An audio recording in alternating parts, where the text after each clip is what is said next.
Thank you so much. Once again, we're Portugal the Man. This is going to be our last song.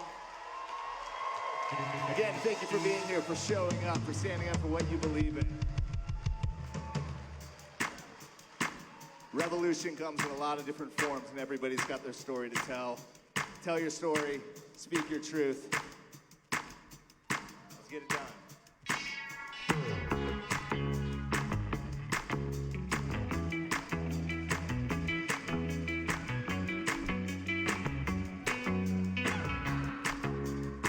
Kicking my heels to myself. Thinking just enough, put them back up on the shelf. Cause my little baby girl is in me. Am I coming out of left field? I'm a rebel just a gangster. I've been feeling it tonight since we sit down. Not be over now, but I feel it still.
section in Metropolis. Yeah, yeah, yeah. Oh! We call that classy brass. Gotta keep my ballin'.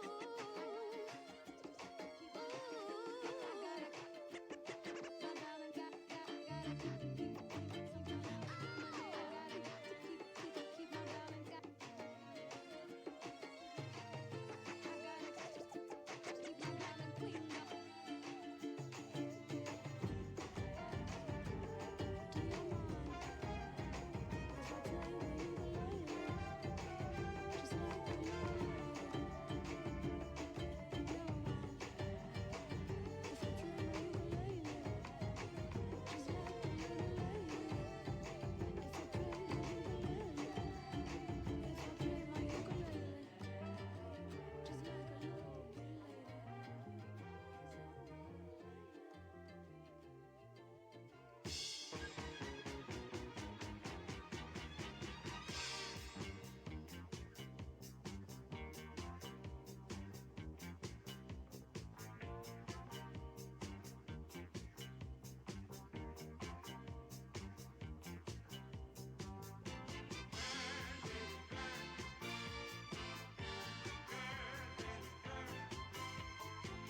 This is Senator Nina Turner, and I'm so glad you are here today. Let's talk about the official Bernie Sanders app. If you are feeling the burn, go to app.berniesanders.com. That's app.berniesanders.com and create an account with Burn. With Burn, you can help us get the word out about Senator Bernie Sanders and the 2020 campaign to your friends, your family, and your neighbors. Our strategy to win is simple. We are going to talk with the people we know and talk with the people we don't know. Doing this is super simple in the app. With your help, we will be able to mobilize millions of people on Election Day and build the largest electoral grassroots movement in history, baby. Many hands make for light work, and we cannot win this election alone. That's why I need you to take out your phone right now. Yes, right now.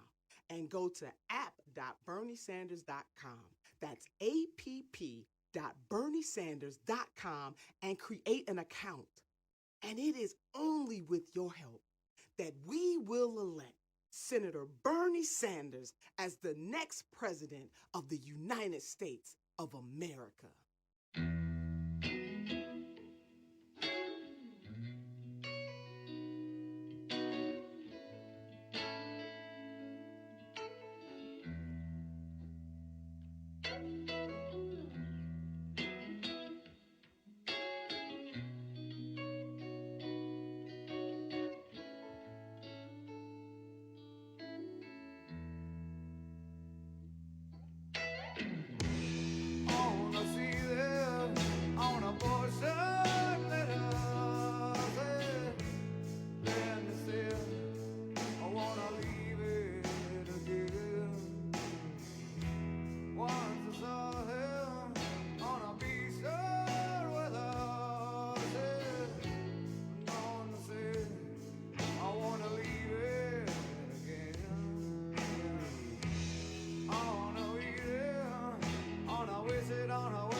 Hey, I'm back. So my name is Zach Carruthers. I play in a band called Portugal the Man. We were just here, I swear to God. One thing, this is very exciting for us. We've never got to do it on a platform as wide as this. Everywhere that we go, we're from a small town in Alaska, and we grew up very close, respecting and acknowledging the Native Alaskans. And everywhere that we go on tour, we recognize the land that we are on is not ours. And so everywhere that we go, we ask a local representative of tribes of the area to come up, and we like to pass the mic to them. And when we agreed to do this, we asked the Bernie camp if we could do that, and they were all for it. So, hell yeah. Without further ado, I'd like to introduce you to some new friends that we have, Christine Nimbus and Keely and Ella Driscoll. Thank you so much.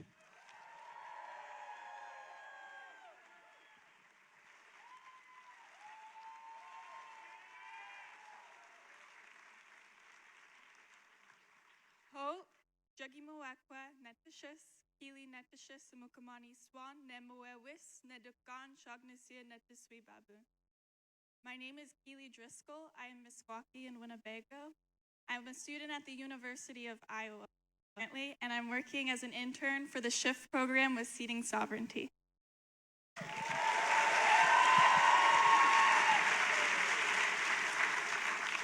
Hot, hello, Shakipa Hot Netishis.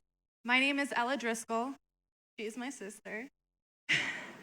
And I am a descendant of the Meskwaki and Winnebago tribes. You want to introduce? Okay. Today, my sister and I are here with you so that we can honor the land and pay respect to the indigenous nations whose homelands were forcibly taken from them. We acknowledge that this event, taking place this evening, is in what is now known as the state of Iowa. Present-day Iowa resides on the original homelands of the Iowa, Miami, Chippewa, Kickapoo, Menominee, Missouri, Omaha, Otto, Ottawa, Ponca, Potawatomi, Sauk and Fox, Sioux, and Winnebago nations. We want to thank the organizers of this event for inviting us here to do this important work. While injustices are still being committed against Indigenous people all around Turtle Island, today we say Gadabi, thank you, to those that stand with Indigenous people and to those that acknowledge that land reparations must be made in order to allow healing for our Indigenous communities and for our Mother Earth. Thank you.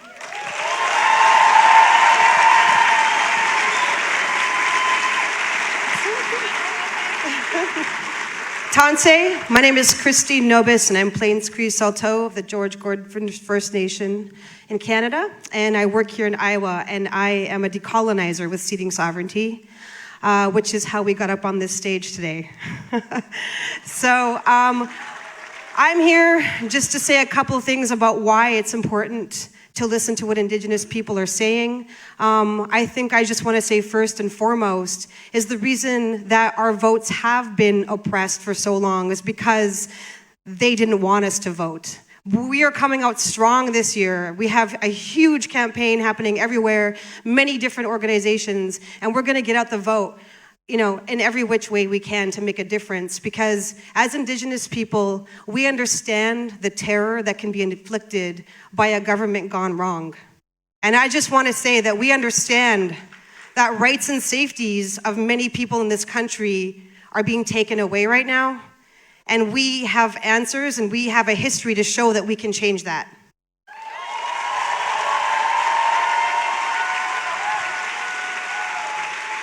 So thank you. Ai kitata mehin. Just keep doing what you're doing and go caucus and get at the vote.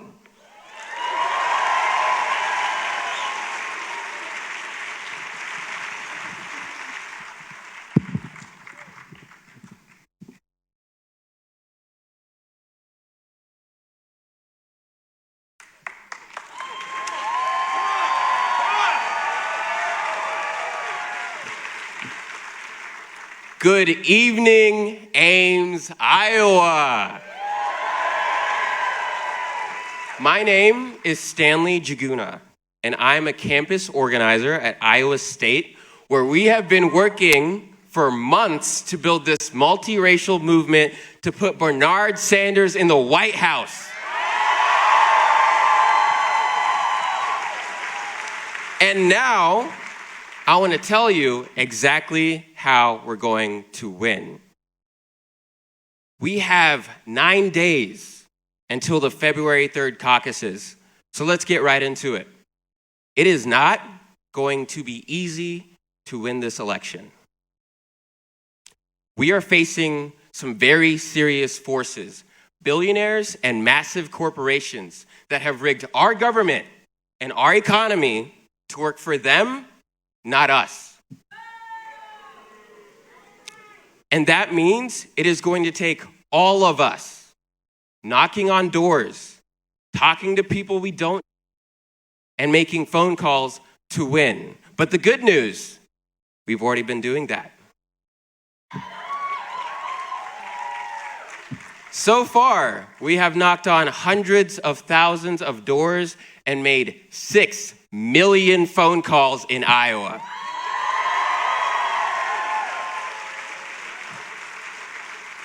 But again, this is not going to be easy. Winning Iowa will not happen overnight.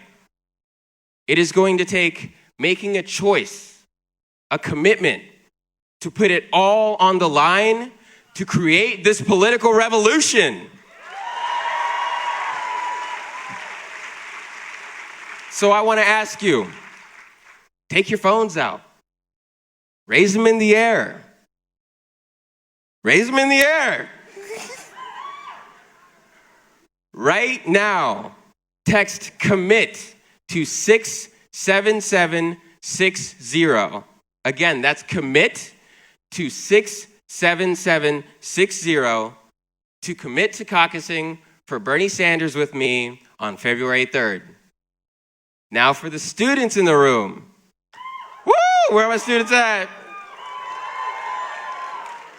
If you are a student, text ISU to 67760 to sign up for our free pizza party the night of the caucus. We are all meeting up in Carver, room 205, to go caucus together. Squad. Next step. One of the most important things that you can do to help Bernie Sanders win is to sign up to become a caucus volunteer. This means that you will help lead the Bernie team in the room on caucus night. For that, text caucus to 67760. You already know. Make sure you sign up with an organizer with a shifting sheet right now. If you're an organizer, put your clipboards in the air. We are asking everyone to sign up for at least 4 Get Out the Caucus shifts from now through the caucuses to make sure that we win on February 3rd.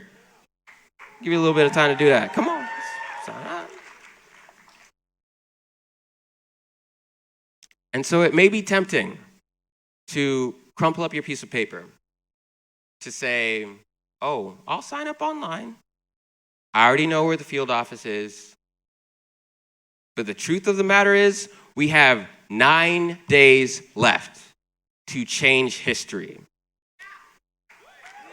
We are asking everyone to make a commitment right here and right now, because I have no doubt that if we organize, if we go out and we talk to those people that we don't know and talk to a lot of those people that we do know, if we fight like hell, we will win on caucus night.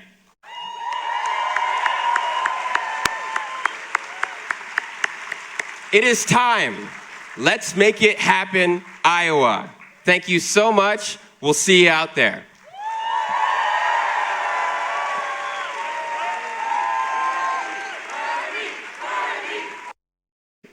All right, hailing from Flint, Michigan, he is the son of a United Auto Worker union man. He is the Academy Award-winning filmmaker behind Bowling for Columbine, Fahrenheit 9/11, and Fahrenheit 11/9. He is the host of the brand new podcast, Rumble, that is already topping the charts, and he is an Eagle Scout. Please put your hands together for Michael Moore.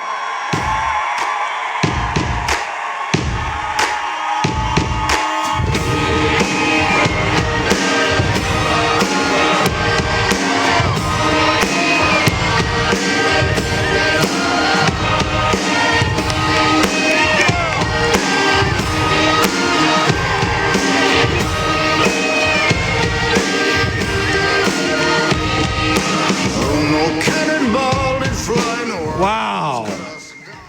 Ames, Iowa. I've spoken here a number of times at Iowa State. I always love coming here. And it's great to be here tonight. And thank you. Well, we are packed in here. There's an overflow room. I felt bad for them, so I went over there and just spoke to them right now because I think there's another 500 people in there. And I said to them, you know, I had to do this for you. I had to come speak to you because you're like me. This is the slacker crowd. We don't show up 2 hours early for anything. The responsible crowd's in here. They knew exactly what I was saying. And so so you can't even see how many are actually here or lined up out there tonight. But this is the most amazing crowd. I'm here for 12 days in Iowa. I have come here for 12 days because I just decided these are probably the most 12 important days of my life. We are in trouble. We've been in trouble for a long time. And this is so, it's not just the existential threat that everybody talks about. Yes, what is our number one job? Remove Donald Trump. That's the number one job. But the number two job is just as important, and in the long run, even more important than the number one job. And that is not just to get rid of Donald Trump, but to get rid of the system that gave us Donald J. Trump. That's got to go. That's got to go.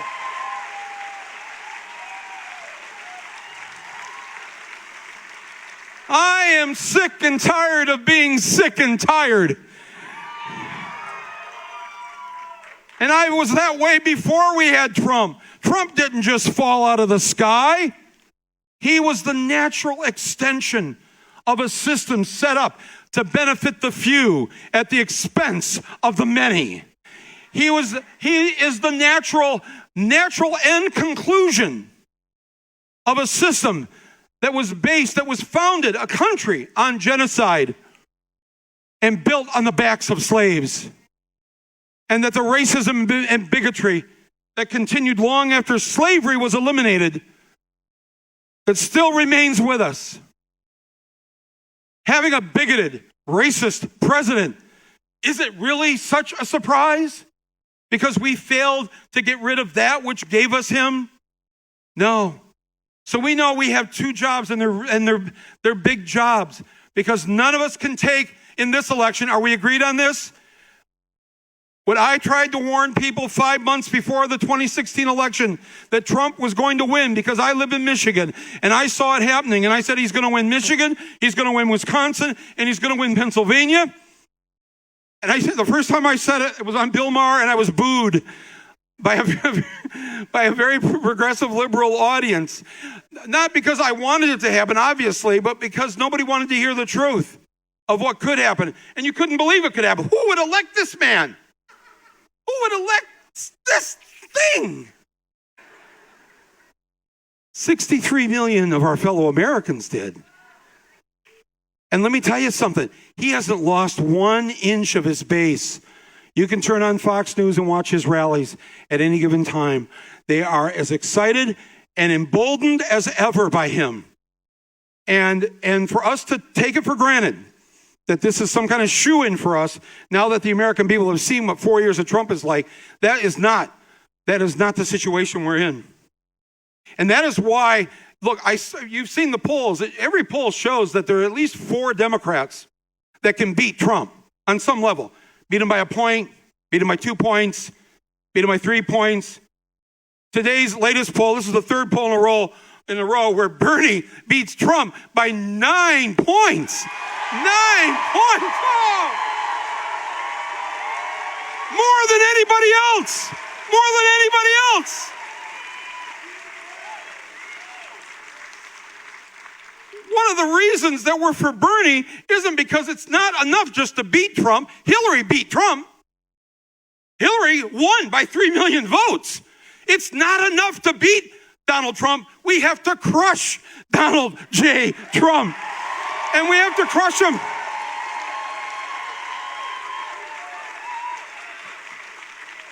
We have to crush him with the candidate of love, a candidate who cares not about himself, has never done really anything with himself in mind.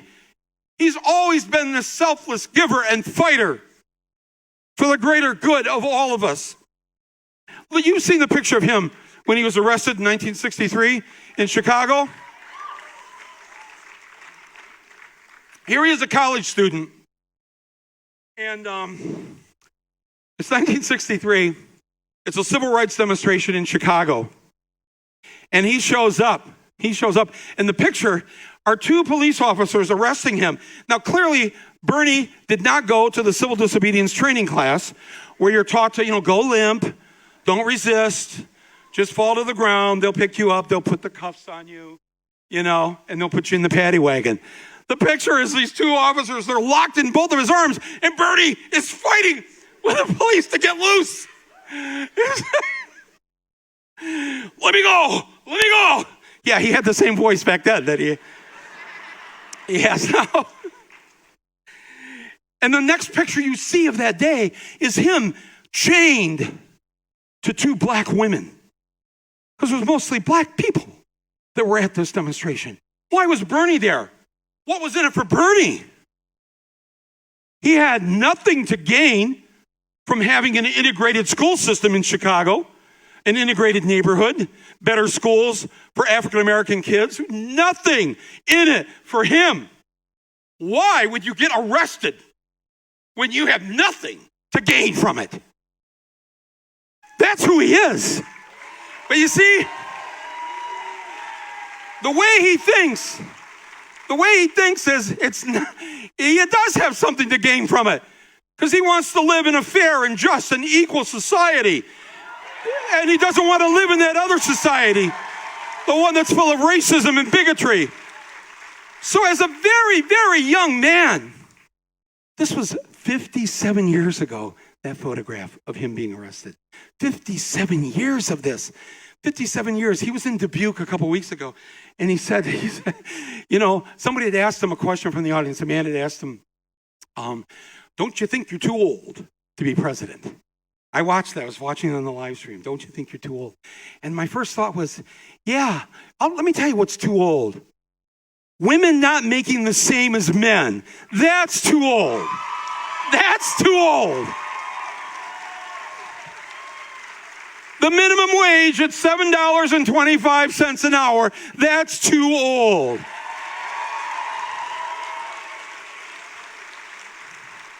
Locking up black and brown citizens because they possess marijuana, that's too old. That's really old.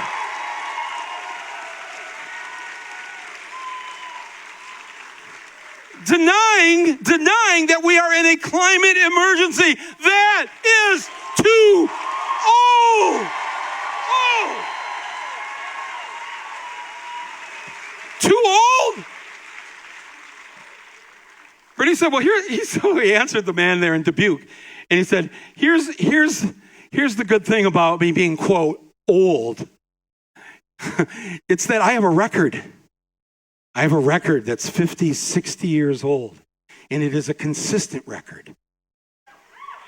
And the thing about the fact when you hit your 70s, he said, the problem with me now, I'm too old to change. If you elect Bernie Sanders to the White House, one thing can be guaranteed. He will not change what he's saying, what he's going to do right now. What you see is what you get. Right there. Bernie Sanders will not sell us out. Bernie Sanders cannot be bought. Did you watch that TV thing where they showed how the New York Times endorsed who they endorsed? Did you see that? Anybody see that show last week? Oh, you got to go watch this. It's hilarious. They had each of the candidates come in. The New York Times did a show last Sunday night, kind of based on The Apprentice, where each of the Democratic candidates come in to perform for the editorial board of the New York Times. And this is now, you think of the editorial board of the Times. I mean, this is an esteemed body of great thinkers, great minds. And one of the first questions they asked the candidates was, so, who's broken your heart the most in your life? We're running for president of the United States at the most dangerous time since World War II. And the editorial board is asking, who broke your heart? Yes, I was waiting for that. What's your favorite color? I mean, and that's how the whole thing ran. And it was like, so Bernie comes in. Bernie comes in and right away he just says, I just want to tell you, I don't want to do his impersonation of his voice, but I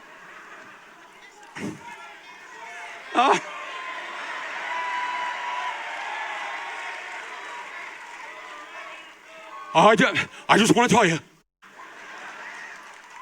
that your view of the world and my view of the world is different.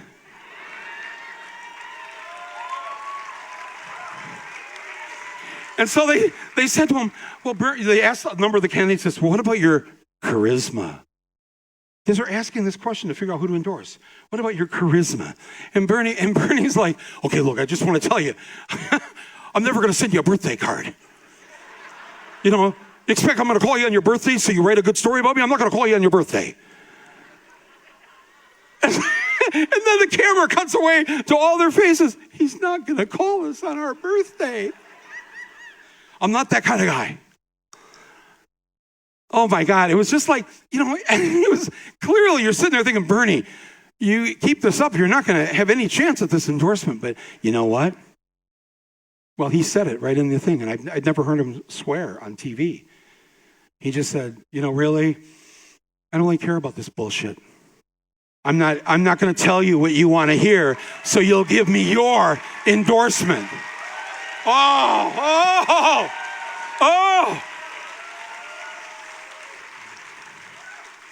It was so refreshing.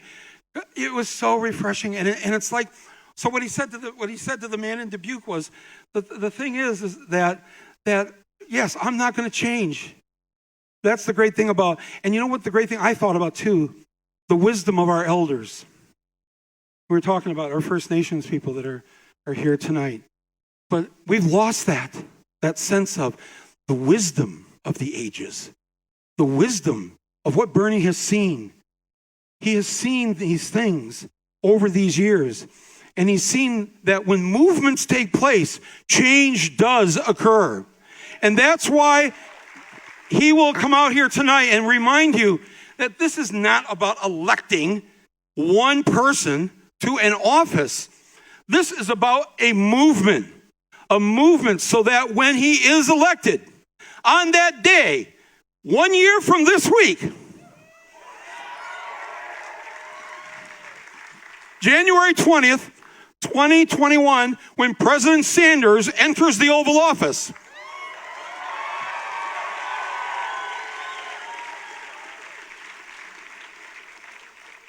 he's not entering that office by himself. He's made this very clear. When he goes in that office, you know who else is going to be in the Oval Office? Teachers, nurses, construction workers, young people. We're all going in. We're all going in on this because it's the only way we're going to be able to change that number 2 job of ours, which is to fix the thing that gave us Trump. That won't happen unless he has tens of millions of us behind him.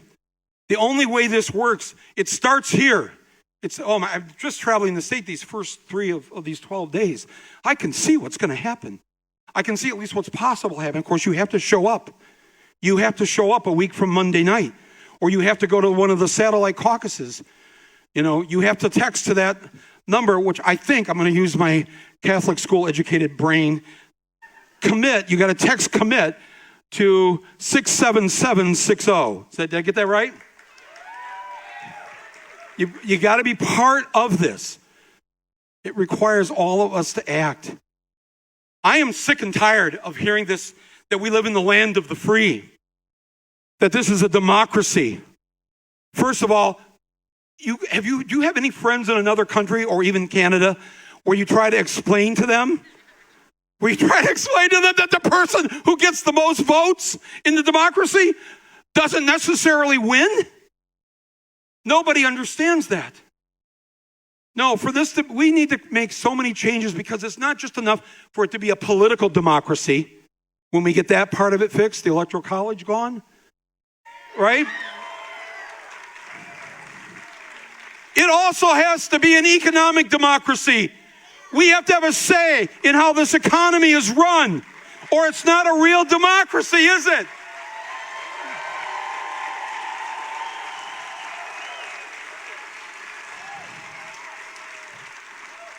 There was only one senator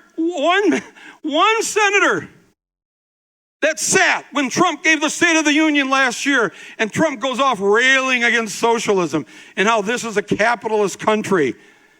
And the other Democratic candidates stood and applauded, along with the rest of the Senate and the House, stood and applauded Trump with that line. Modern day capitalism is a system that's based on greed, and it's based on the 1% getting to benefit by the hard work and the pain and the suffering of the other 99%. And it's like there's a pie, and they get 9 slices of the pie, and all the rest of us are supposed to fight over the last slice and keep ourselves occupied with fighting each other so that we never go after the real culprits, them, fighting them for the fact that they've set up an evil system that is not democratic. It's not democratic. There's only one candidate that is going to truly address this and fight for a system that is democracy in the economy, not just at the ballot box. This is Bernie Sanders. This is who he is. This is who he's been his entire life.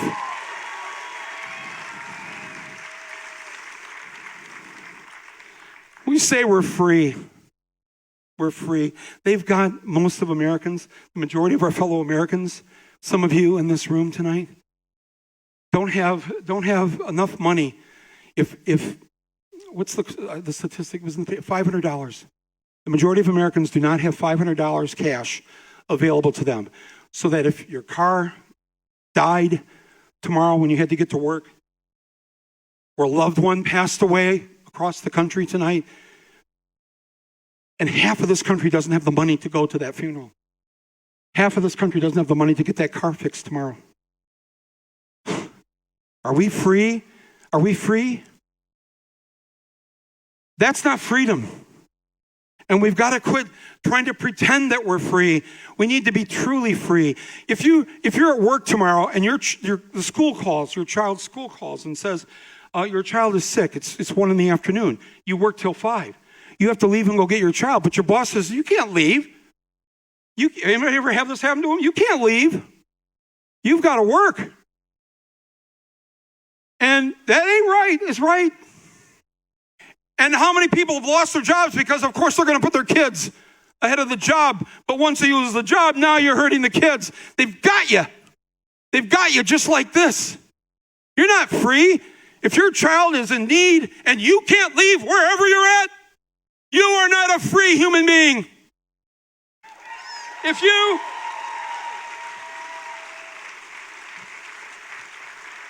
If you've gone to college for 4 years and then you want to live the way you want to live, you want to get the kind of job you'd like to have, or maybe you'd like to take a year or 2 off, see the world, get a Eurail pass, do something good, maybe volunteer for a year at some organization. You can't do that. You've got student loan debts that you're going to pay off for the next 20, 30 years. We have put you 22-year-olds in a debtor's prison when you graduate from college. And I see in here, there are people my age. And I don't know, do we want to tell the younger people in here our secret? What happened when we went to college? What did it cost? 0 is right. Not that much is right. Cheap. Next to nothing. Let me hear. How much for a semester? Anybody my age or older? $500 a semester over here. Do I have another number? Huh? $800 a semester. Anybody else? $50 a semester. $50 a semester.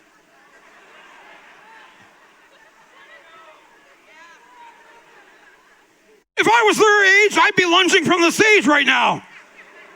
What the hell's going on? We haven't told these kids that we handed them a system where they don't get to go and live their lives and figure out what should I be and how should I do it and what's the best job for me. No, get a job now. It doesn't matter if you like the job. Get a job because you got to start paying off that student debt. These young people are not free. Land of the free. Oh, I have good health care. I don't want to give up my good health care. I have really good health care. Really?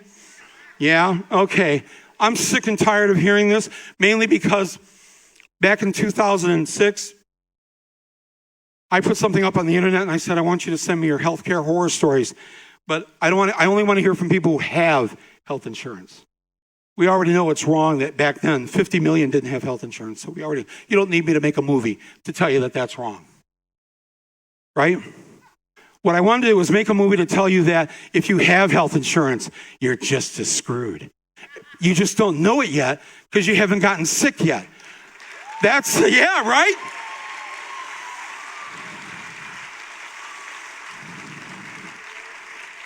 Who in here has read their 60-page health insurance document that they give you? Let me tell you, I made a movie about this. It's called Sicko. And I'm telling you, watch that movie, and it basically says that so-called, that good health care plan, people don't want to give up their good health care plan. There is no good health care plan. And where do you find out?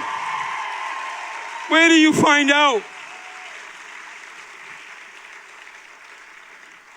The auto workers, United Auto Workers, when they went on strike with General Motors back this fall, they found out just how safe, the GM, the UAW health plan is one of the best health plans in the country. I grew up on it. My dad had it. Back then, it was even better than it is now. There were no deductibles, no co-pays. Everything was free dental, free eye care, 4 weeks paid vacation as a factory worker. Jeez, that's another secret they don't need to hear. But what happened? Do you remember what happened back in October? The chair of General Motors, when the workers went on strike, 3 or 4 days later, the CEO said, I'm suspending all your health care immediately. And people freaked out. What? Why, I have the GM plan. You think I've got that forever. You even have it as a retiree. No, it was that quick. The CEO could decide within 5 minutes to end your health care. Just like every one of your bosses, if you have insurance on the job, your boss could wake up tomorrow and say, this is costing me too damn much. Your boss could wake up tomorrow and say, I'm cutting everything back by half. And you have no say because it's not a true democracy. It's not a democratic economy. You are not free. If you think you have the great gold plan, you don't. It's not set up to benefit you. It's set up so that the insurance companies can make a profit. And the only way they make a profit is by denying you care. That's the only way they get away with this. You are not free. You are not free. But you can be free. It isn't that hard. Every other country in the developed world has done this already. Seriously, every country. Belgium has free health care for all. Belgium? What the hell is Belgium? How can they afford it? We can't afford Bernie's plan. Really? Belgium can afford it. If friggin' Belgium can afford it, God damn it, we can afford it. We are the United States of America. We are the richest country on earth.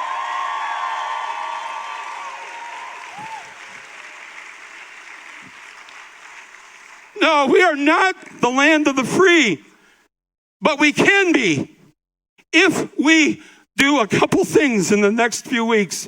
First here in Iowa and then across the country. First of all, I truly believe this can happen, my friends. This is not pie in the sky. You know me.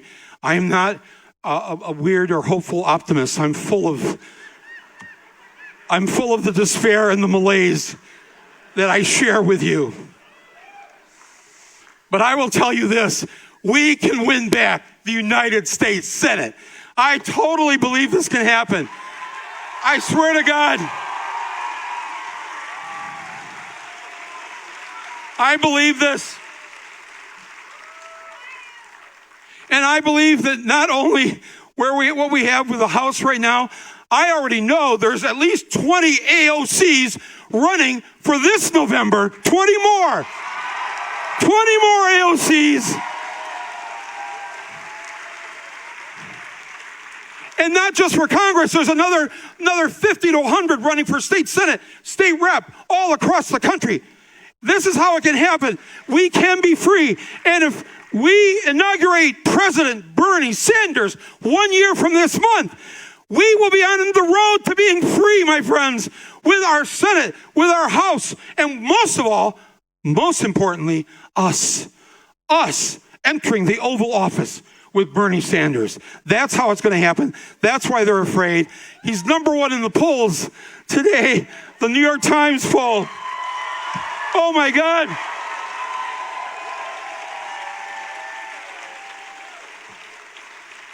The person in second place is 7 points behind. But don't take this for granted. You have to show up. You have to act like it's not going to happen because you never know. We know not to trust the polls. But it's so, I'll tell you who's read the Times this morning. Corporate America, Wall Street, the banks, the insurance companies, the pharmaceutical companies. They couldn't eat breakfast this morning.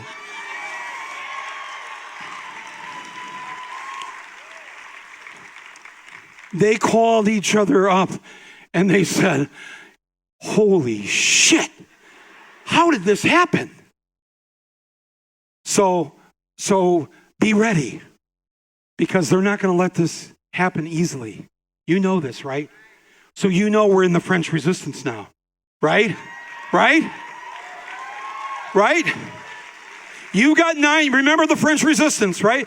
They had to, nobody in the French Resistance ever said, yeah, I know there's only 9 days to our caucus, but, I've got to get the kids to soccer this week. No, the kids can walk to soccer this week. They can walk. Nobody in the French Resistance ever said, geez, yes, I'd like to help you stop those Nazis coming down the road there, but we've got couples therapy at 4 today. No.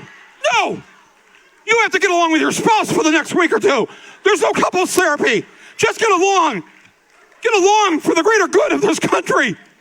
You're in the French Resistance. You're in the Iowa Resistance. You're in the Iowa Resistance.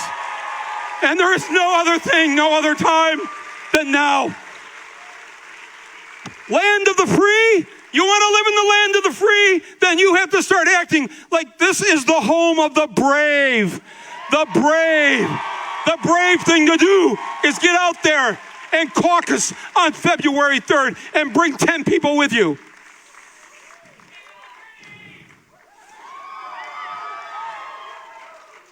Oh man, you are going to be, the rest of the country is going to love you so much the morning of February 4th.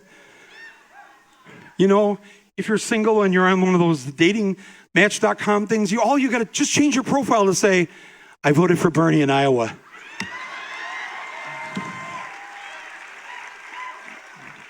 You'll never be alone again. I'm just saying. I'm going to bring out somebody now who's going to introduce Bernie. And I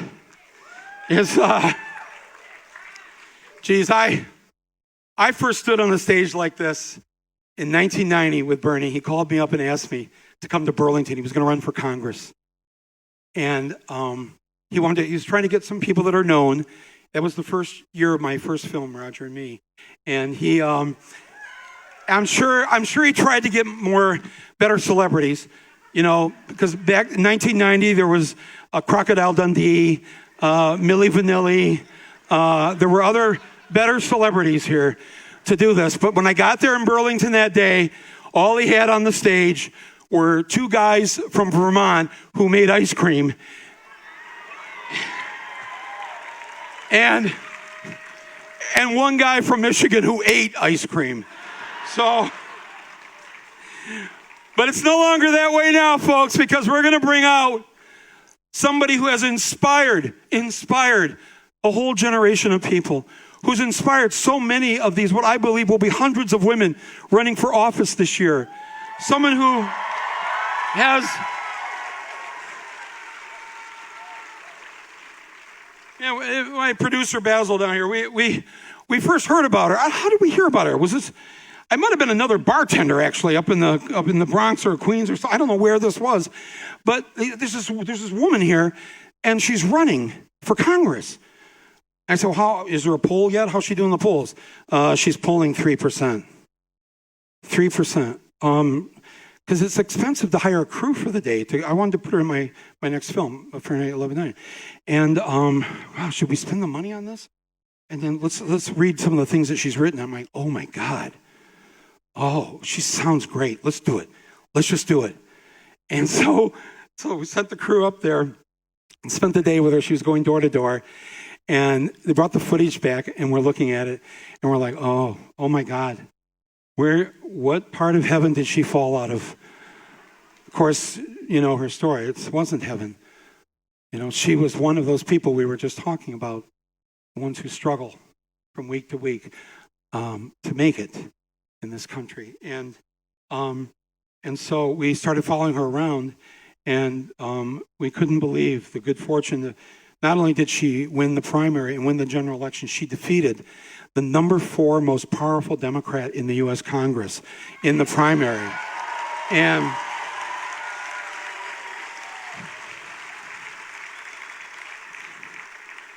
it was a turning point, and historians will see her election as a turning point in this country. And when she came out and endorsed Bernie a few months ago in Queensbridge Park there in New York, that was a turning point. Because I can't thank her enough for what she's done, for the sacrifices that she's made, for what she is going through to make this a better country and a better world. And I want to invite you to give her the warmest of Iowa welcomes on our stage here tonight. Representative Alexandria Ocasio-Cortez, AOC. Tú nos dices que debemos sentarnos, pero las ideas solo pueden levantarnos, caminar, recorrer, no rendirse ni retroceder, ver, aprender como esponja absorbe. Nadie sobre todos, faltan todos, suman todos para todos, todo para nosotros. Soñamos en grande que se caiga el imperio, lo gritamos alto, no queda más esto no es utopía. Got a little ahead of myself. My glasses were bouncing around. Hello, Iowa. How are you? Are we ready to caucus our hearts out? 9 days. 9 days left that we've got here in this state to kick off one of the most consequential election years that we have had in recent history. I'm so excited to be here and sharing this moment with you all, shoulder to shoulder, because this is not just a moment, it's a movement. It's a true movement. It's a movement for social, economic, and racial justice. It's a movement for true solidarity in the United States of America. And it's a movement to transform our public policy so that the United States can finally advance ideals and embody an advanced 21st century and establish 21st century human rights. That's really what this campaign is all about. That's why I'm here. I'm here because 10% better is not going to cut it for most Americans. It's not going to cut it. You know, people are saying wages are up. And we're looking at it's like 3%. And what's 3% of $8 an hour? Truly. What's 3% better on an $8,000 deductible? What's 3% better when people are being incarcerated for decades? What is 3% better when people are in tens of thousands, sometimes hundreds of thousands of dollars in student loan debt? What is 3% better? What's 3% better when children are being incarcerated at our border? We don't need 3% better. We don't need 10% better. We need fundamental change in the United States of America. That's why I'm here. That's why I'm here. But what it's going to take is for us to also change our politics as well. It's going to require us to transform and grow as individuals. It's going to take fighting for someone we don't know. That's what it's going to take. I'm proud to be a part of this movement because we need a true Green New Deal in this country.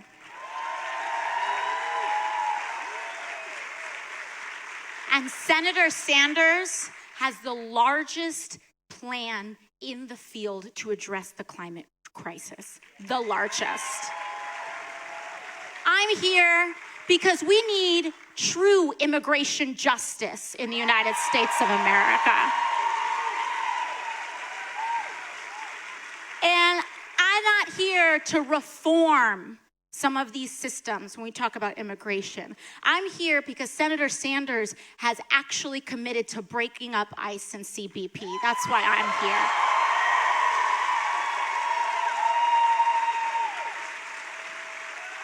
Because I'm sorry, once you're at the point of caging children and separating families, there's no going back from that. There's no. We need a wholesale reimagination of our immigration system that actually honors human rights and treats every person as a human being and with the dignity that every person deserves from the right of their birth.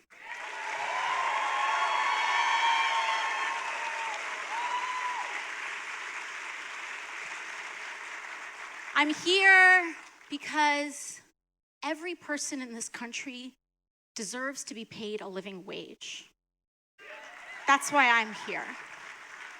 I'm here because earlier today we were in Cedar Falls and a woman stood up and told me that her wages and her paycheck is being garnished due to her medical bills. And no, it's not right, but unfortunately, it's more normal than we'd like to admit in this country. It's more normal for people to live in fear, whether it's economic fear, whether it's fear due to your documentation and immigration status, it's fear due to perhaps our system of mass incarceration, fear of student loan debt, fear of medical debt.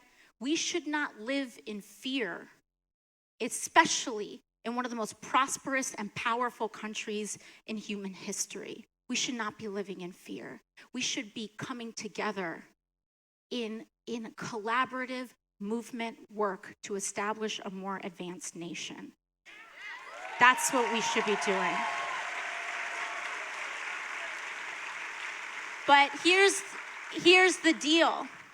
That change cannot happen from the top down. It cannot. Fundamentally, that change cannot and will not come from the powerful.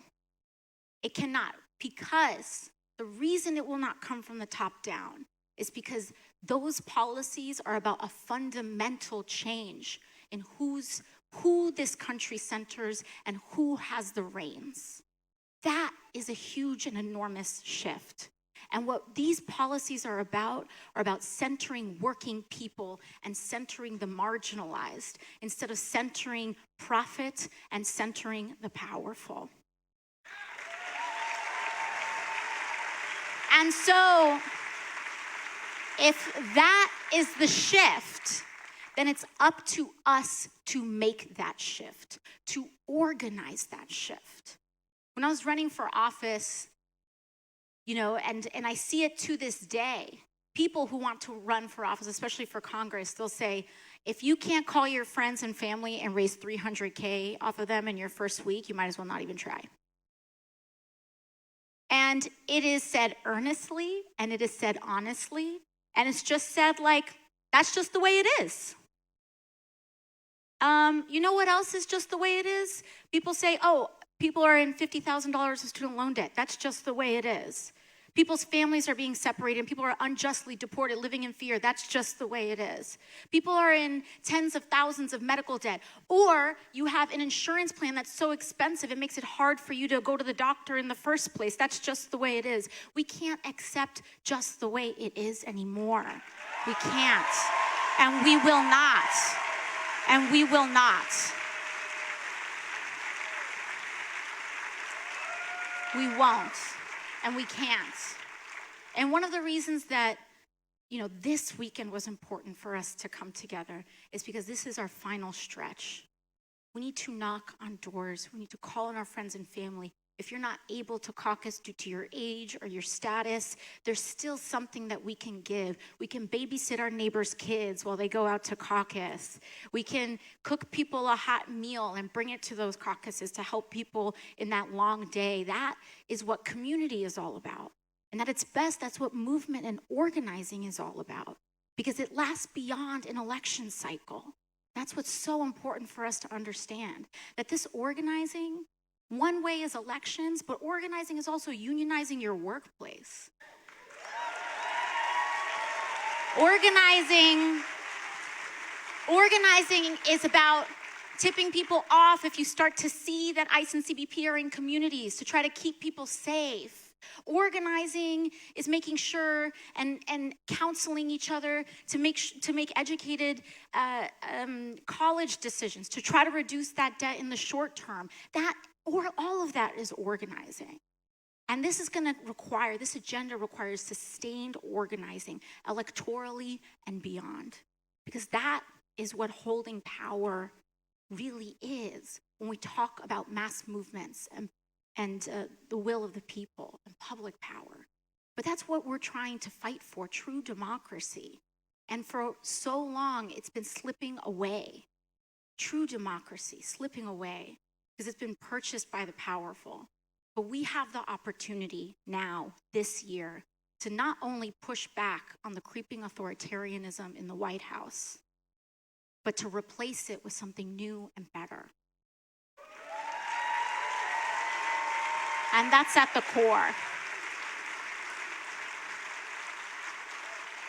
And that's what we have to do. We have to make sure that we're fighting for someone we don't know, and go beyond a politics of what's in it for me, and go towards a politics of how is this helping my neighbor.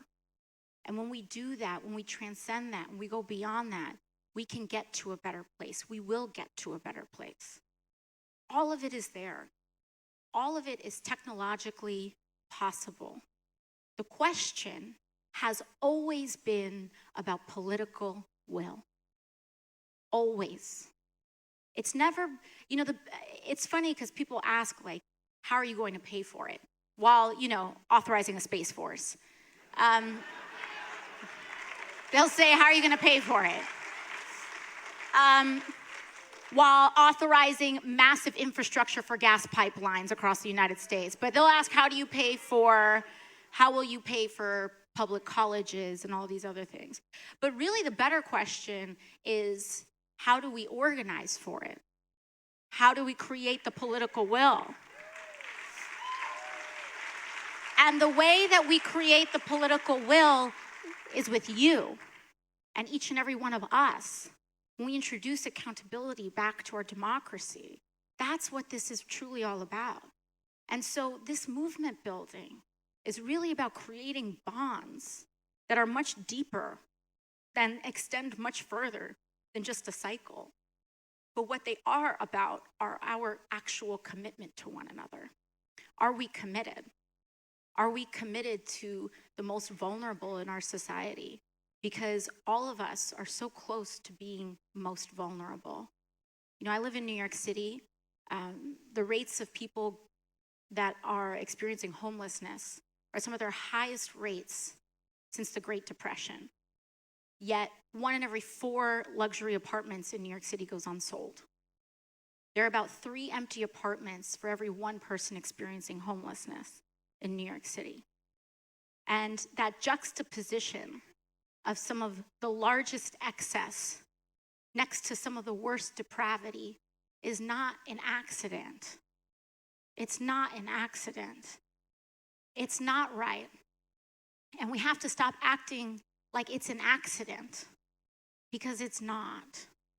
It is systemic. It's the natural outcome of our systems.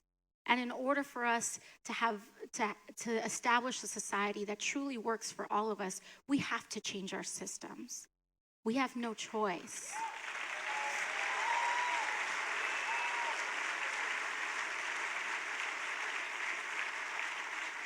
And I'm just thrilled to do that, because what's exciting about that is that it's not boring public policy.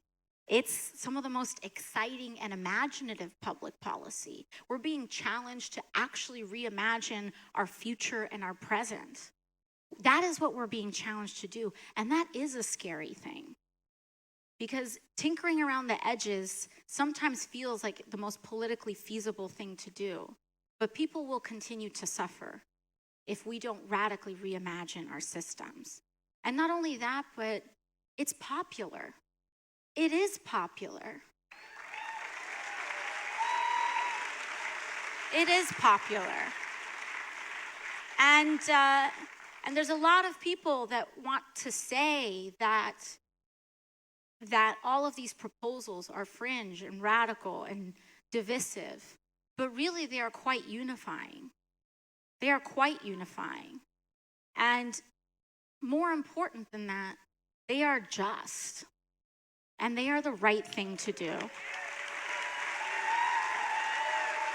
And so I'm not gonna lie to you, it's gonna be hard. I'm not gonna lie to you. Being part of this campaign is signing up for the difficult task. It's not easy what we're working and coming together to do, but I think that it's the right thing to do. And I was telling this story earlier today in Cedar Falls about how I got sworn in on January 3rd of last year. It's just been 1 year that I've served in office. Thank you. And in that transition between the general election and actually getting sworn in, you're not allowed to be paid, but also you're supposed to kind of get a second apartment. And the right wing was making fun of me for not being able to afford a second home. I don't know why that was embarrassing, but I mean, it's not, or it was supposed to be, but whatever. And so I spent the first few months in office sleeping on an air mattress. And so I would sleep on an air mattress, and then I'd go walk to work.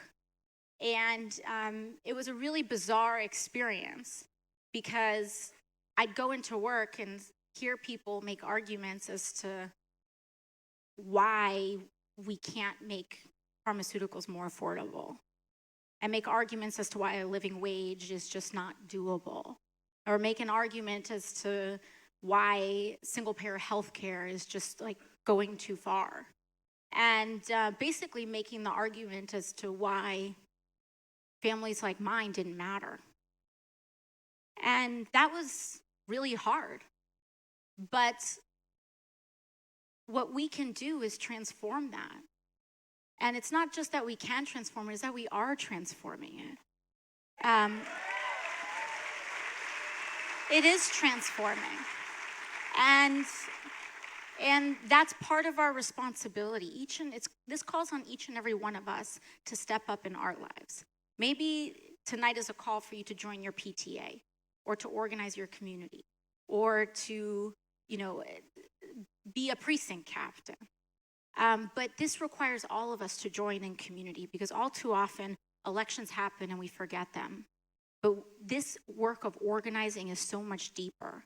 And Senator Sanders has understood that for his entire life. And that's, why I'm happy to be here shoulder to shoulder with you all and shoulder to shoulder with him. So we've got 9 days left. And we've got 9 days left. And so on that day, on Caucus Day, I want us to all bring our friends, bring our family, celebrate democracy, and bring and really usher in an era of 21st century social, economic, and human rights. So thank you all very much. And with that, I would like to introduce our senator. Is he ready? I kind of did that a little abruptly, so he may be walking over. Oh, thank you. Thank you.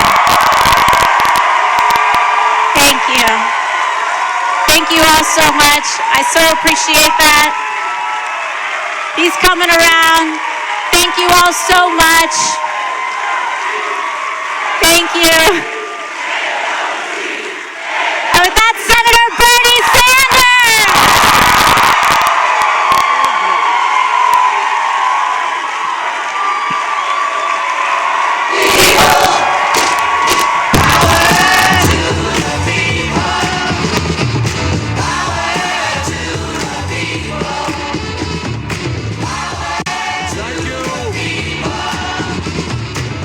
Thank you, Ames. Well, let me thank all of you who have squeezed into this. We won't tell the fire marshal, not a word. And I want to thank the many hundreds of people who are in the overflow as well. This is a great turnout. Thank you all. And let me thank Mississippi Jake for his music tonight. Let me thank Portugal the man. Let me thank my dear friend Michael Moore. You know, Michael has been in the vanguard of filmmaking in America. And he has gone into areas where corporate media does not go. He has taken on special interests. He has spoken truth to power. And Michael, thank you so much for all the work you have done over the years.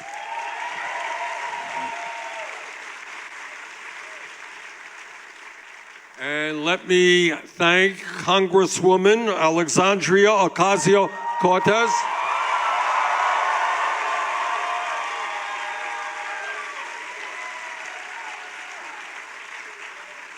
You know, I have been in Congress for a few years, and I honestly cannot recall any single first-term member of Congress having as much impact on our country as Alexandria has. So I thank her for her courage in standing up for working people. I thank her for being an inspiration to young people and all over the country. So, and she's playing a great role on our campaign, and we're very, very grateful. Thank you so much, Alexandria.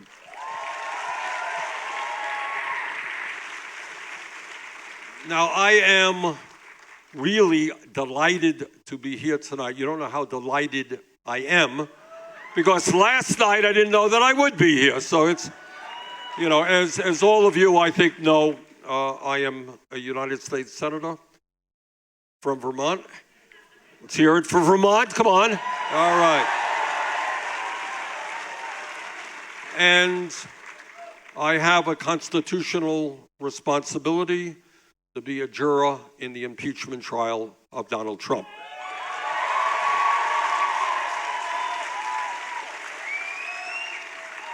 That's my responsibility, and that is what I will do. Now, we don't know what the schedule, we're kind of told every day what the schedule may or may not be. And in fact, we were lucky that the trial adjourned this afternoon at around 12:30, I think, giving me the opportunity to get to Marshalltown and then coming here this evening. But our schedule, needless to say, has been significantly changed, because I'll be back in Washington on Monday, Tuesday, Wednesday. Don't know what time the Senate will adjourn. So we are very dependent upon our surrogates like Michael and Alexandria and many, many other great surrogates to kind of carry the ball for us over the finish line. But we are going to try to get back in the next 10 days as often as we can. I expect I'll be back here next weekend. If we can get back here in the night during the week, we'll do that. Tomorrow, we're going to be in Ankeny, Perry, Fort Dodge, Storm Lake, Sioux City. So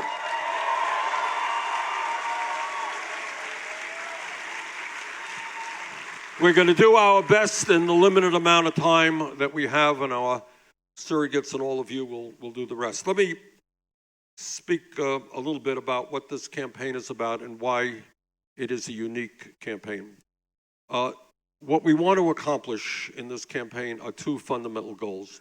The first is pretty obvious, and that is we will defeat the most dangerous president in the modern history of this country.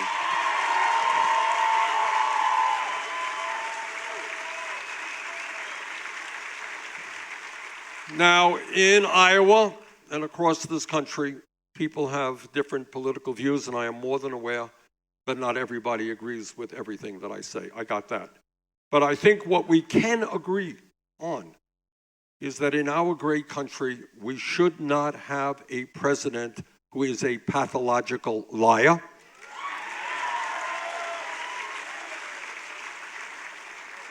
We should not have a president who is running a corrupt administration.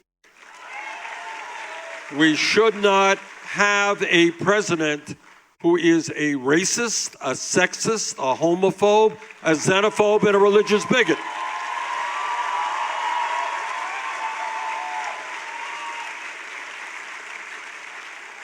Now, we can have our differences of opinion on the important issues. That's called democracy. But we do not need somebody like Donald Trump in the White House who forces parents to turn off the TV when the kids are in the room, who is an embarrassment to us all over the world. So goal number one is to make sure that together we defeat Donald Trump.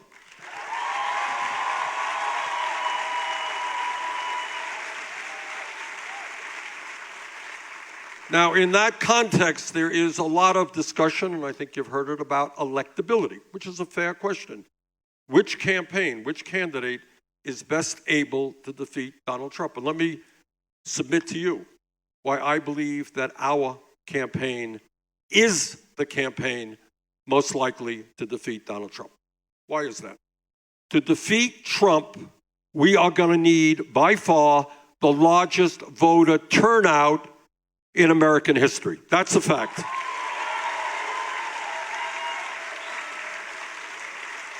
And I do not believe, I simply do not believe that the same old politics is going to generate the excitement to create that turnout.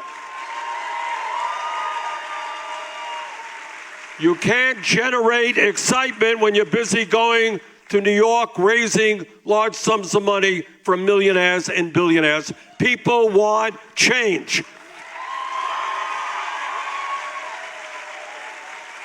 And I think that what our campaign is about is the ability to speak to working people, many of them having become disillusioned with status quo politics.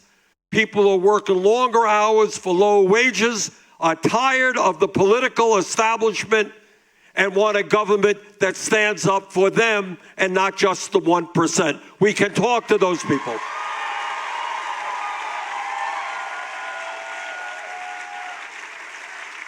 And we can do something which is enormously important, and that is bring young people into the political process in a way that we have never seen in this country.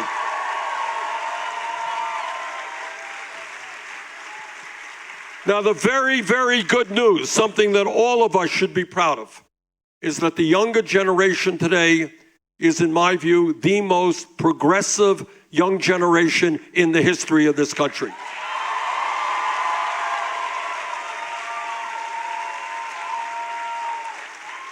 And I believe that for every 3 young people who vote, 2 out of those 3 will vote progressive.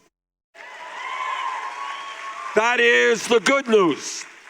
That's the good news. The not so good news is that same generation historically has not voted in very large numbers.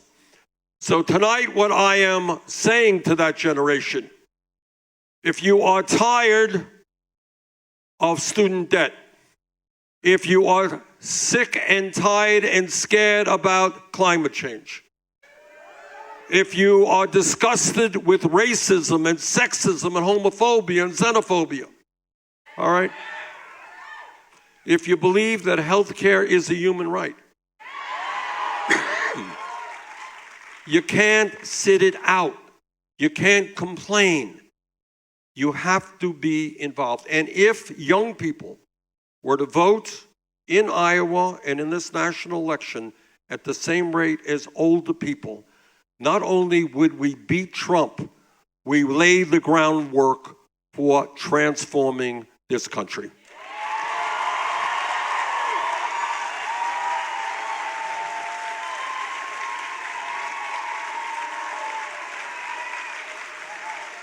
So in terms of electability, which is a fair question, we need a campaign which has energy, which has excitement, which has a strong grassroots movement, which is able to raise money from working families to campaign and not just billionaires and Wall Street executives.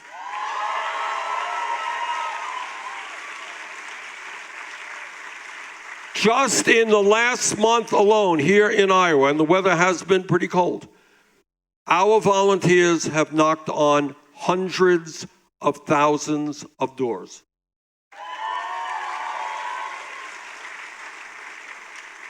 Nationally, we have received more campaign contributions from more people, averaging all of $18.50, than any candidate in the history of the United States of America.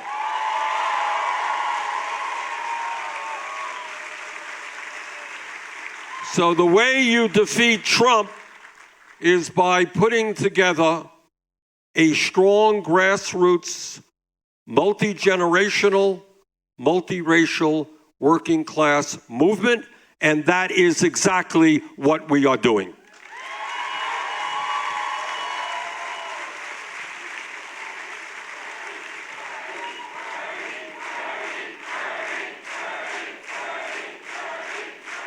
So what we are about, and what Alexandria was talking about, is we're not just fighting to win an election. We are fighting to build a movement. And the reason that we are doing that is you know and I know that if you look at American history, you understand that real change never ever takes place from the top on down. It is always from the bottom on up.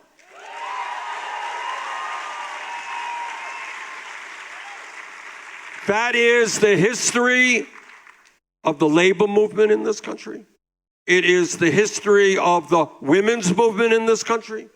It is the history of the gay movement in this country. It is the history of the civil rights movement in this country. It is the history of the environmental movement in this country. What real change is always about, it's not some president signing something. It's not Congress passing legislation.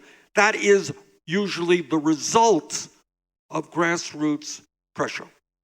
So what we are trying to do in this campaign is create a process in which millions of Americans from coast to coast are going to stand up and look around them and say, you know what? In this great country, we need a government, we need an economy that work for all of us, not just wealthy campaign contributors.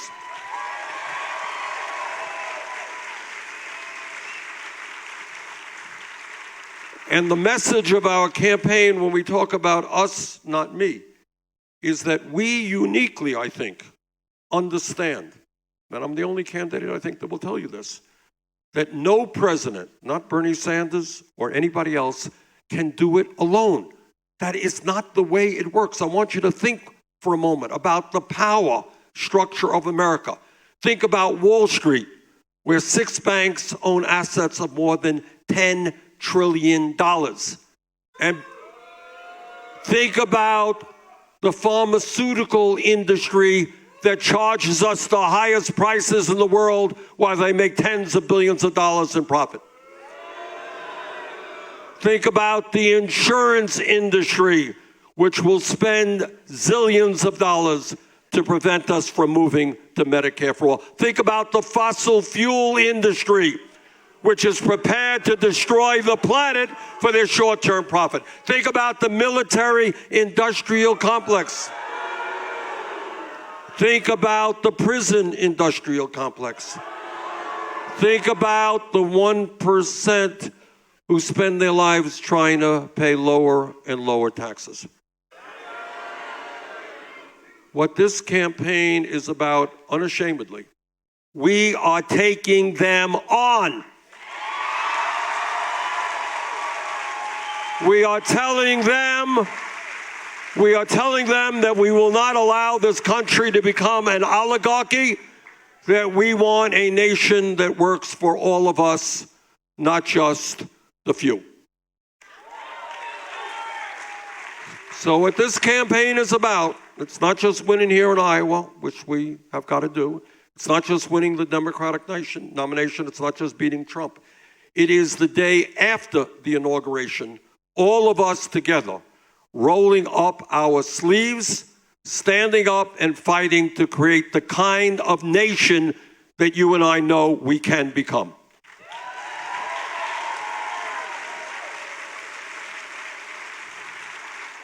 So what does that mean in practical terms? What does it mean? It means that we have an agenda that works for working people who for so many years have been ignored.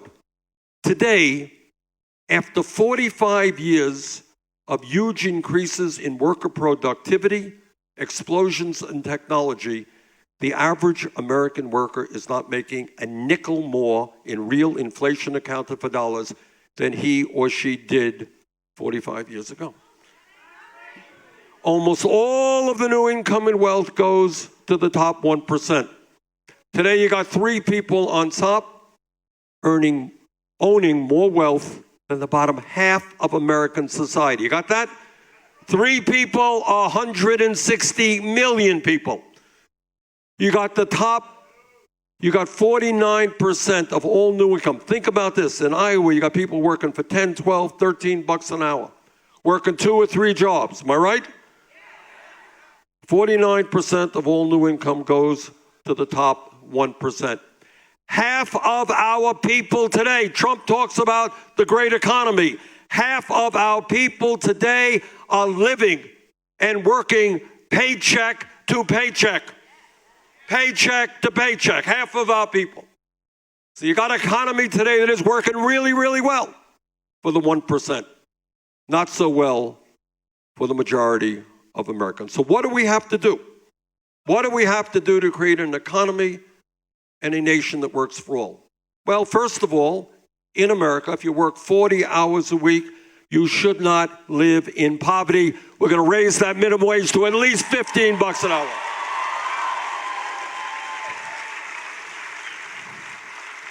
If you are a woman, you should not make 79 cents on the dollar compared to men. If you are a worker, you should have it easier, find it easier to become a member of a trade union.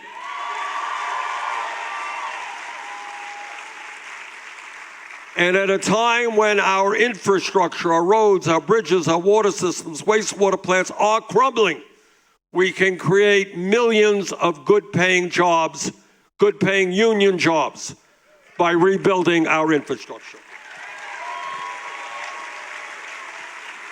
If we talk about the needs of working families, we have got to talk about education.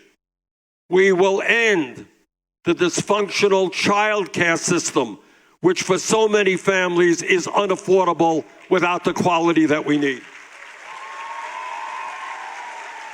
We believe that every family in America is entitled to quality, affordable childcare. We will fight and pass universal childcare in America.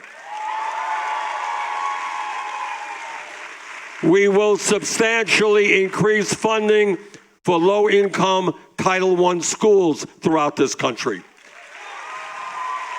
And I'll tell you what else. When you rethink priorities in America, let us understand that education has got to be at the top of the list, and that means we respect the educators, the teachers.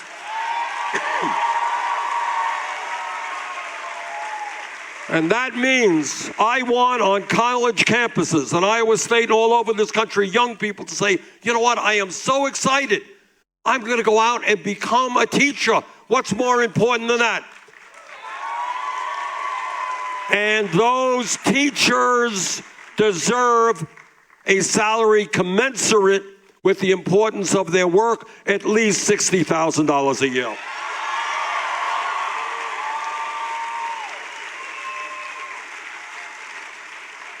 And when we talk about education, this is not radical stuff. When we talk about education, I want every kid in America to understand that if he or she takes their schoolwork seriously, that no matter what their income of their family is, they will be able to get a higher education, because we're going to make public colleges and universities and trade schools tuition free.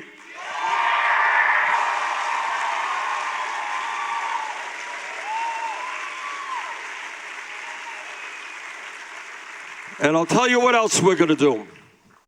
And this is not radical stuff. 11 years ago, some of you remember that Congress, against my vote, voted to bail out the crooks on Wall Street. You all remember that? 2 years ago, Trump and his friends gave $1 trillion in tax breaks to large private corporations and the richest 1%. Well, you know what? If America can give huge tax breaks to the rich and bail out crooks, we could cancel all student debt in America.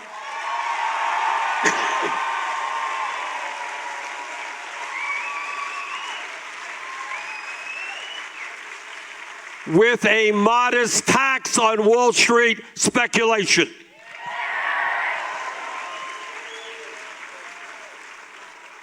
I'll tell you something else in terms of what an agenda for working people means. It means that we will end the international embarrassment of being the only major country on earth not to guarantee health care to all as a human right.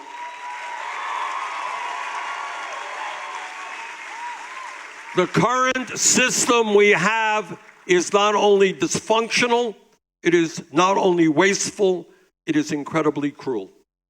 Please hear this. Today, we spend twice as much money per person on health care as do the people of any other country on earth. You got that? You would expect that if you're spending twice as much as the Canadians or the Europeans, we're going to have an extraordinary system. And yet, despite spending $11,000 for every man, woman, and child, we have 87 million Americans today who are uninsured or underinsured. We have 30,000 people a year who die because they have not gotten to the doctor when they should because they were uninsured. We have 500,000 people a year going bankrupt because of medically related debt. I want you to think about that. I want you to think about somebody who walks into a doctor's office and is diagnosed with cancer, and all that that person is thinking about, what kind of treatment do I get, what doctor will I go to, what hospital do I go to, all that you have to think about when you're fighting for your life. But in this country, uniquely, you also have to be worried that your family is going to go bankrupt because you were diagnosed with cancer. That is not acceptable in this country. We're going to end that.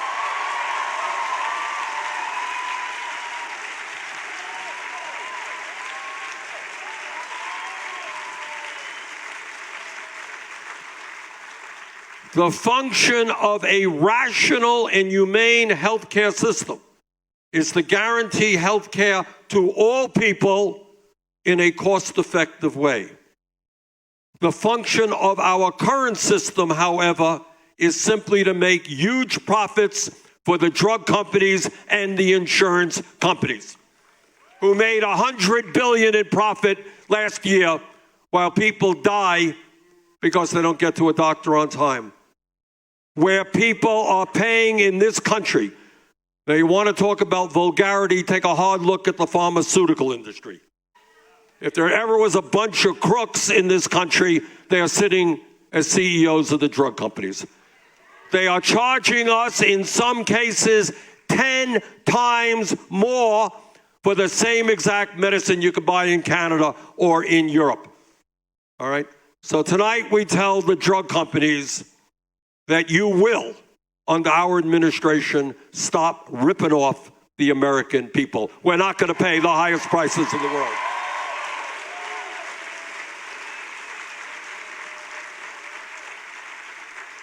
So Medicare for All is building on a strong Medicare system, but expanding that system.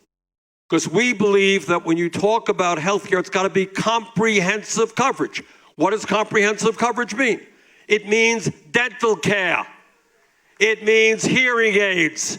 It means eyeglasses, which are not covered today by Medicare. So we're going to expand Medicare. And it also means covering home health care.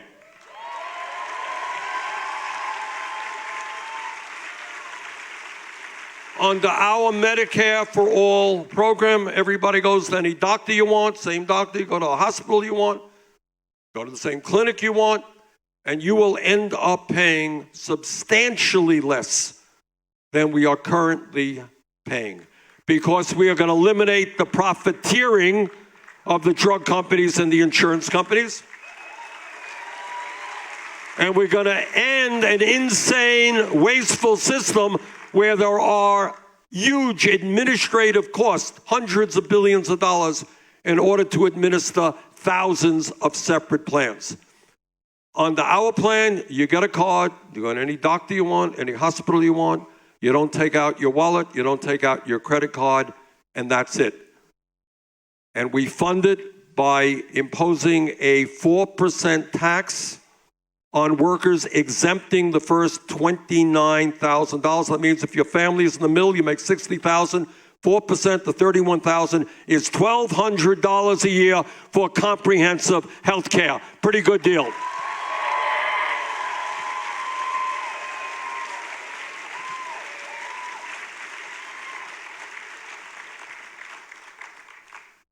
Now, Donald Trump is, well, I don't want to get into Donald Trump too much. He is doing many bad things for our country, but there's one thing that he is doing which is not only bad for our country, but it is very, very bad for the world. And that is, in terms of climate change, he is rejecting science. We cannot have a government that rejects science.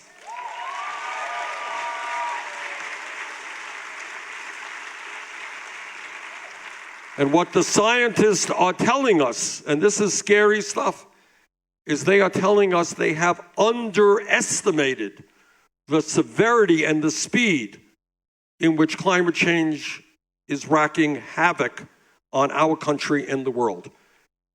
Polar ice caps are melting at a faster rate than they had anticipated.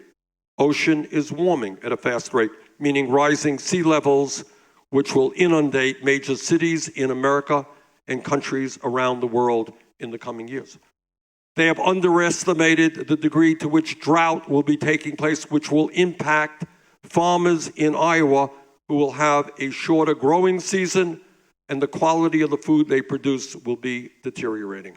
They have underestimated the kinds of extreme weather disturbances that we are seeing in terms of torrential rainfall, and flooding. They have underestimated the kinds of forest fires and wildfires that we will be seeing. All of you are aware that Australia, a beautiful country, is now burning. I was in Paradise, California last year, and I saw what a wildfire did to that beautiful town. Killed 86 people. What the United Nations tells us, if present trends continue, there will be tens of millions of climate refugees. People forced to leave their communities because there's no drinking water and no land to grow their crops. So when millions of people start migrating, you have international tensions. I have been criticized for bringing forward the most sweeping, comprehensive climate change proposal that any candidate for federal office has ever brought forth. But I am not going to apologize to anybody for listening to the scientists. I'm not going to apologize to anybody to do everything that we possibly can to make sure that the planet that we leave our kids and grandchildren is a planet that is healthy and is habitable.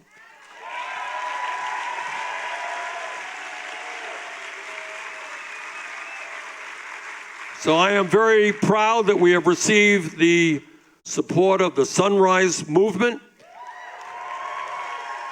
as we go forward to implement a Green New Deal, which will end our dependence on fossil fuel and transform our energy system into sustainable energies like wind, solar, and geothermal, and energy efficiency.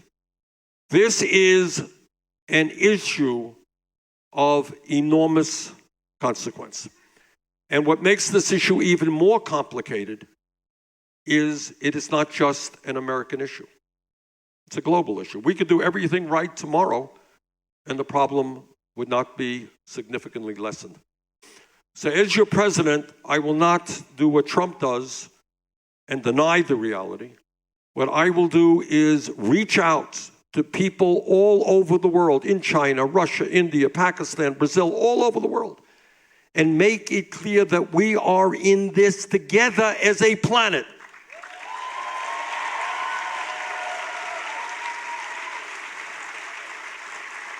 And here is my dream, and maybe a radical, unreachable dream, but it is my dream, that in this critical time when the whole globe, whole planet faces this existential threat, maybe, just maybe, instead of spending $1.8 trillion every year on weapons of destruction designed to kill each other, maybe we can pool our resources, come together, and fight our common enemy, which is climate change.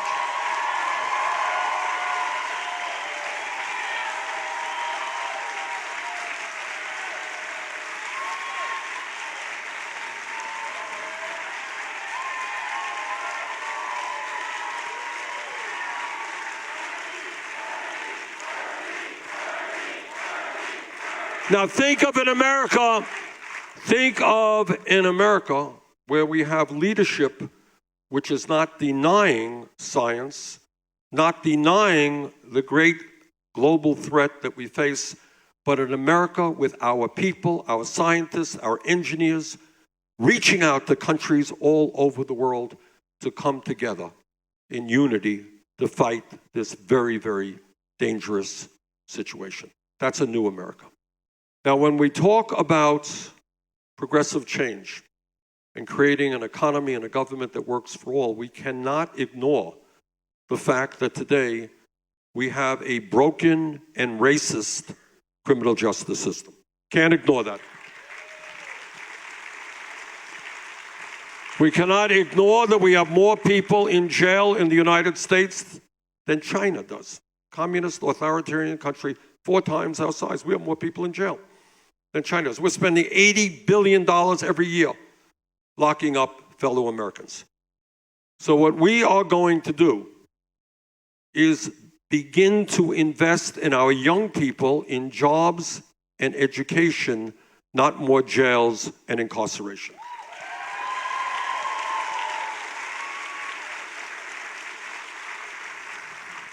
Today in America, some 400,000 people are in jail. Many of you don't know this.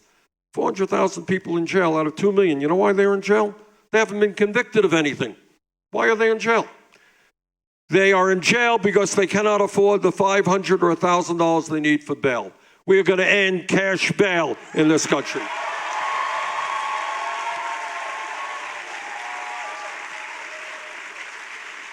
We are going to end private prisons and detention centers in America.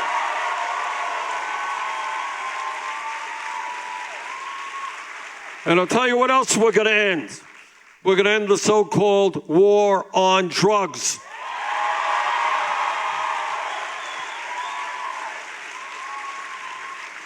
We are going to legalize marijuana in every state in this country.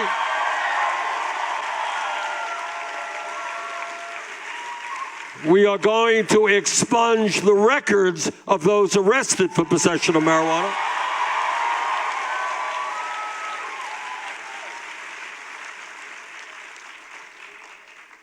And when we talk about another system in America that needs fundamental change, it is a very broken and racist immigration system. So in our first day in office, we will issue an executive order which repeals all of Trump's racist executive orders on immigration.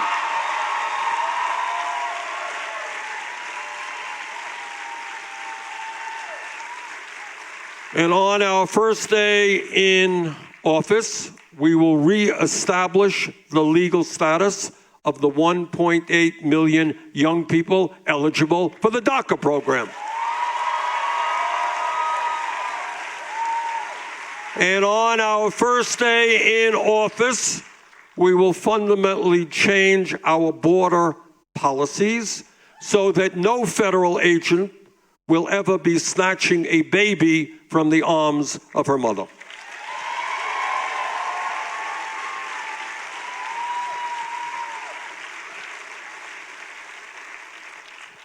When we talk about issues that impact everybody in this country, no matter what your politics may be, we are all sickened every time we turn on the TV and we hear about another mass shooting.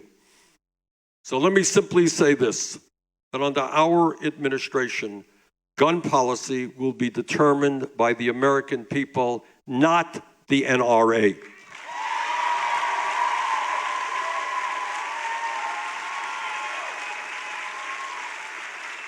We are talking about universal and expanded background checks.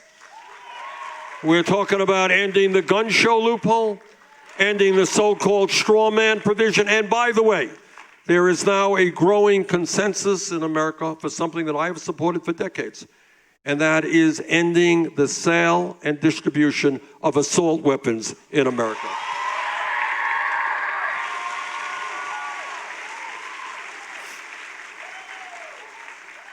Now, I am a United States Senator, and I'm often on the floor listening to my Republican colleagues give speeches. Not the most pleasant thing in the world. That's what I do. And very often, if you listen to conservative Republicans, what they say is, we believe in small government. We believe in getting the government off the backs of the American people. You got to do what you want. Get that government off the backs. Well, I say to those hypocrites, if you believe in getting the government off the backs of the American people, understand that it is women who will control their own bodies in this country, not politicians.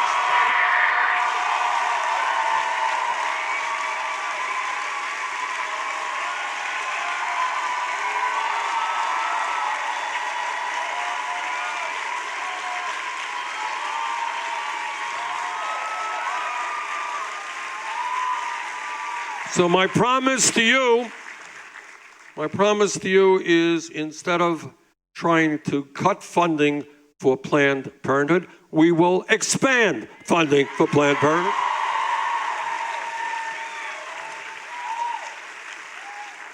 We will codify Roe v. Wade. And I will never nominate anybody to the Supreme Court or any federal court who is not 100% in support of a woman's right to control her own body.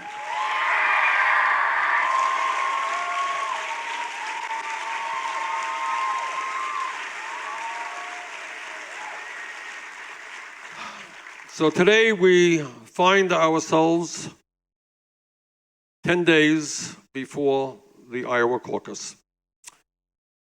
9 days, all right. This is, as I think most Americans appreciate, the most consequential election in the modern history of this country. And as fate would have it, Iowa is the first state to be voting in this 2020 election process. You go first. And I got to tell you, because I've been all over the state, we have held, I think, over 100 events in every corner of the state. I have been deeply impressed about how seriously the people of Iowa accept that responsibility. I am absolutely sure that there are people here tonight, as there are at every meeting that I hold, who have gone to hear other candidates as well. And that is what you should be doing. You want to hear what people have to say, which candidate you think makes the most sense. But this is my appeal to you.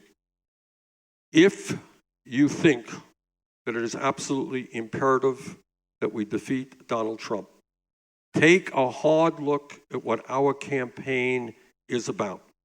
Because I honestly believe, not that there aren't other good candidates out there, all these candidates are my friends, and I've known some of them for years. They're good people.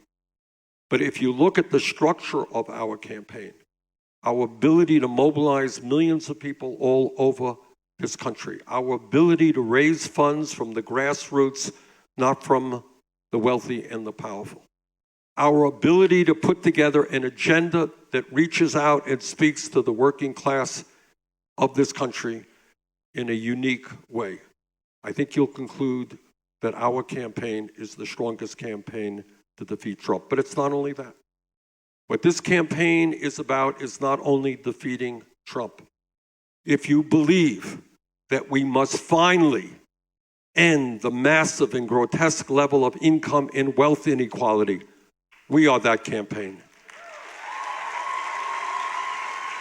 If you believe that we've got to end a corrupt political system that allows billionaires to buy elections, we are that campaign. If you believe that health care is a human right, not a privilege, we are that campaign. If you believe that together we have got to fight in an aggressive way to save this planet for future generations from climate change, we are that campaign. If you believe that every working person in this country deserves a fair wage, we are that campaign. Now, this campaign, I don't want to fool you here, this campaign has taken everybody on. We're taking on Wall Street. We're taking on the insurance companies, the drug companies, fossil fuel industry, military, we're taking them all on. We're taking on Trump and the Republican Party. We are taking on the Democratic establishment.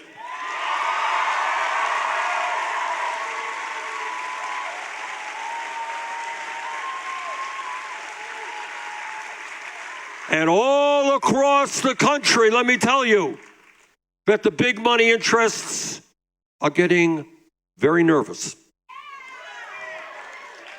They're looking at recent polls in New Hampshire and in Iowa, and they're saying, oh my God, Sanders can win.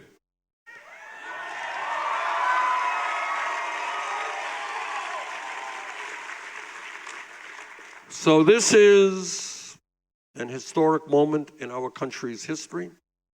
We have got to stand up to Trump's desire to divide us up based on the color of our skin, our religion, where we were born, our sexual orientation, our gender. We have got to come together as Black and white, Latino, Native American, Asian American, gay and straight. We have got to stand together around an agenda that works for all of us, not just the few on top. So tonight I am coming before you 9 days. That's right. We would show up the day after the caucus. That would be a bad thing.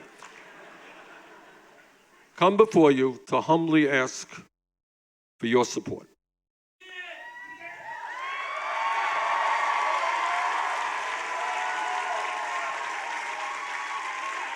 And let me make a prediction. On caucus night, if somebody tells you that the turnout is high, we win. If somebody tells you turnout is pretty low, we lose. So the question is, can we bring out people who do not always come out to vote? Kind of working people who are often discouraged with the political process, young people who have not really gotten involved in the political process. If we can do that, if we can create a high voter turnout, if you are able to bring out your friends and your uncles and your aunts and your everybody you know, we will win here in Iowa. We will begin the process of defeating the most dangerous president in the modern history of this country and in transforming our nation so that we have a government that works for all of us, not just the 1%. That's what this campaign is about, and tonight I ask for your support. Thank you all very much.